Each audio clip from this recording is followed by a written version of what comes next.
Bonjour tout le monde, je t'accompagne ici aujourd'hui pour une famille, la famille Dumont.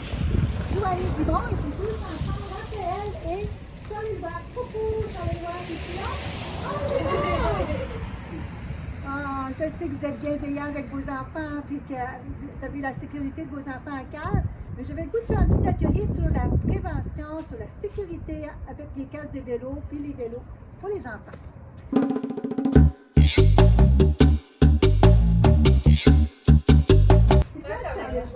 Qu'est-ce que tu en penses? Tu penses que c'est obligatoire pour les enfants, un casque de vélo? Oui.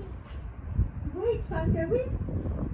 Ah, je suis désolée. Malheureusement, c'est pas obligatoire, mais la Société d'assurance automobile du Québec le recommande fortement. Ça a même fait ses preuves que ça peut même sauver des vies. Charles-Édouard, on pourra vérifier avec toi si ton casque de vélo est bien installé. On va faire un petit test. Premièrement, il faut que la tête de l'enfant soit assez grosse pour ajuster le casque comme il faut.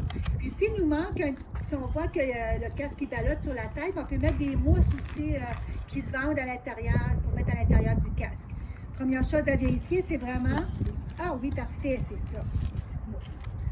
C'est vraiment vérifier avec le doigt, en haut du sourcil, voici est-ce qu'il y a un espace juste dans le doigt. Le sourcil jusqu'au casque. Tu vois, tu peux descendre le casque par en avant. Parfait.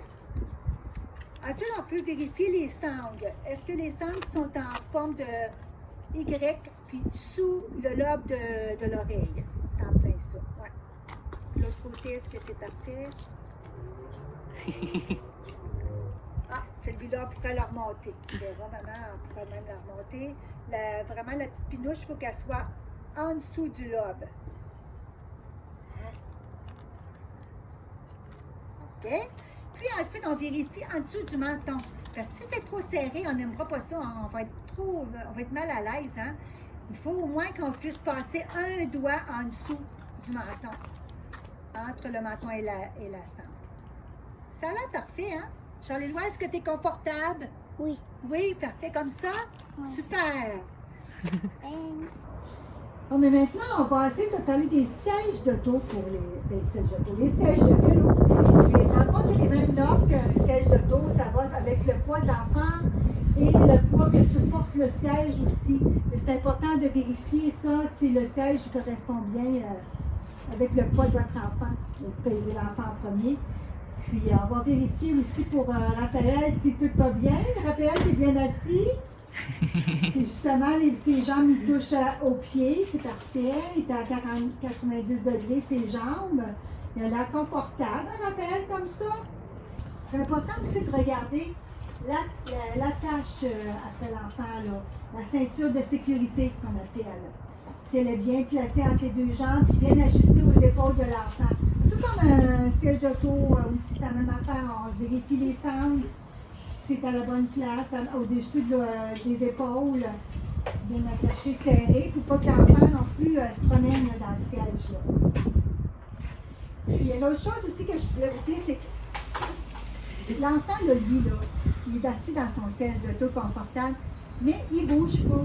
Nous autres, on pédale, on a chaud, on est tout habillés, hein.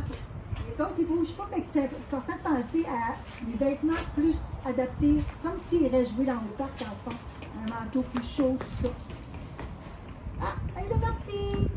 Puis avant de partir, qu'est-ce qui serait bien de faire aussi? Peut-être utiliser un poids, la même pesanteur que l'enfant, comme un sac de patates de 10 livres, là. C'est parfait pour essayer. Un enfant, s'il pèse environ 10 livres ou même un 20 livres, si on l'installe dans le siège. Puis comme ça, on peut partir, se pratiquer à faire une petite tournée, puis voir notre équilibre, tester notre équilibre avant que l'enfant soit vraiment assis dedans. Bon, présentement, mais on a Charles-Édouard assis dans le chariot et Raphaël qui est parti. Coucou! Le chariot, c'est très solide, mais ça prend plus de place. On sait que c'est plus large. Puis l'enfant a besoin de son casque de vélo quand même.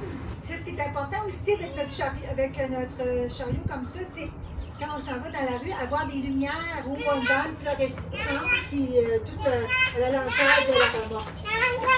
Maman, la doudou! Il y a aussi un drapeau qui vient avec les chariots. OK. Vu qu'on est plus long, c'est orange, un petit triangle orange qui nous suit. Comme ça, ils peuvent voir qu'on est plus large. Ah, bonne idée. J'allais rajouter aussi quand on part en vélo comme ça avec notre famille, c'est le fun de faire des balades de vélo, mais il faut penser aussi à porter une petite trousse pour la réparation de vélo. C'est important de penser à nous aussi, les parents, dans la sécurité des promenades en vélo. Le miroir est très important pour voir en arrière si les voitures s'en viennent. Fait que ça, là, un ajout là, essentiel sur nos vélos quand on part avec nos enfants. Ah, ben en plus, c'est ça que je voulais vous dire aussi, c'est que, vous savez, hein, je sais que vous le savez, les enfants apprennent à l'exemple. C'est important de leur montrer l'exemple. Et je vais aller plus loin, mais on met notre casque comme eux. On n'a pas le choix pour montrer l'exemple. Tout le monde est protégé, toute la famille. Fait que je vous souhaite des belles balades en famille et bon été! Bye.